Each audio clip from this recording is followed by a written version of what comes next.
Beadle, I thought that was a terrific team performance. What did you think? Yeah, I think it was a very efficient performance. We never really looked troubled in open play, and obviously their main threat today was obviously from their set pieces, their throw-ins and corners and free kicks and things like that. And I thought we coped with that superbly well. And if I had any real gripe with the boys today was maybe in the final third of the pitch. You know, with the amount of possession we had in the final third, we didn't create maybe enough chances. With that, it wasn't quite fluent enough, or wasn't quite creative enough, or purposeful enough, or whatever. But that's being really picky. I thought it was a really good, solid performance today. Having said that, Royston were difficult to break down. So credit to you to getting the players wide. Yeah, like I said, we knew what we were going to come up against. They're a good side. Steve's always got them well drilled and they work really well. They're organised. I think they've had a few changes lately, but and they were in with a chance for the playoffs up until a couple of games ago. They won their league last year, so like I said, it was going to be a real tough game for us today. We knew that, but like I said, the boys went about it with, I think that. They played with real purpose and they played with good confidence, and I thought again the four wider players, 2 full-backs and 2 wide lads were really influential for us today. But like I said, in the final third we just lacked a little bit more of a cutting edge, if you like, in that with creativity and creating a few more open chances. I mean, we had enough chances to win it by a few more, but when you think of how much possession we've had in that final third, we need to work harder on creating a few more chances. How much credit do you give to the players for digging it out? Because that was tough playing conditions. It looked quite heavy. Listen, when the players go out and perform, and they get all the credit because they go out there and they're the ones that put in the performances. So, but yeah, I mean, the pitch was great. The pitch was fantastic, to be fair. The ground staff have done a hell of a job to get it in this condition. It was a little bit soft down in the bottom end, meadow end on the main stand side, and a little bit soft up in the corner Blackfriars end, right in front of the away supporters. But outside of that, the pitch was perfect, in great condition. A lot of work from Lance Smith, especially up full of running, and he just wouldn't let Royston go at all, would he? He was snapping away all the way through.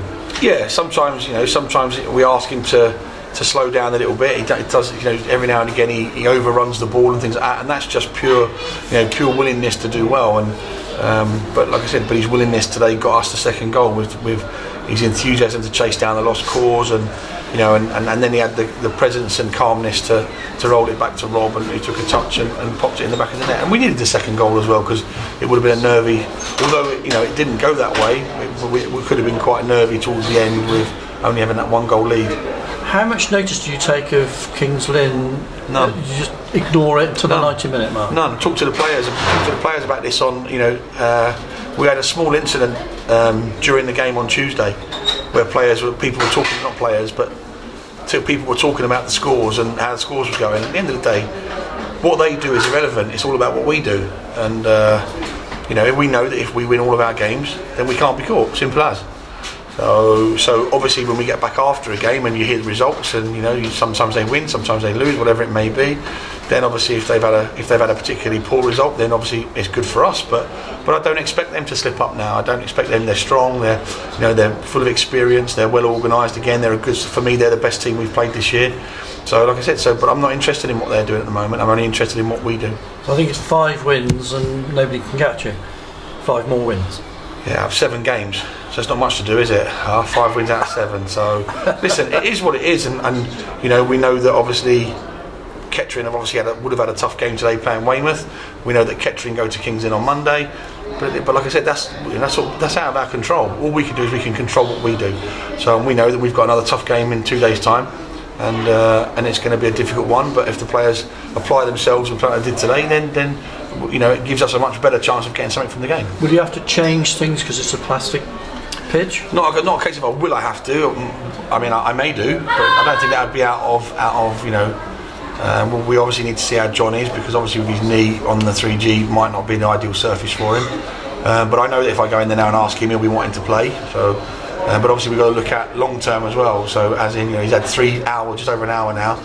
So, and he's starting to get some of his sharpness back. But obviously we want to make sure he's there for every game that we need him for. So like I said, so we'll see. Like I said, and he's not the only one. There's 1 or 2 others that may be like that, feeling it on the plastic pitch. But we know, like I said, we know we've got to go there. We know we've got to get a job done. And like I said, it's going to be a tough afternoon. Thanks for your time.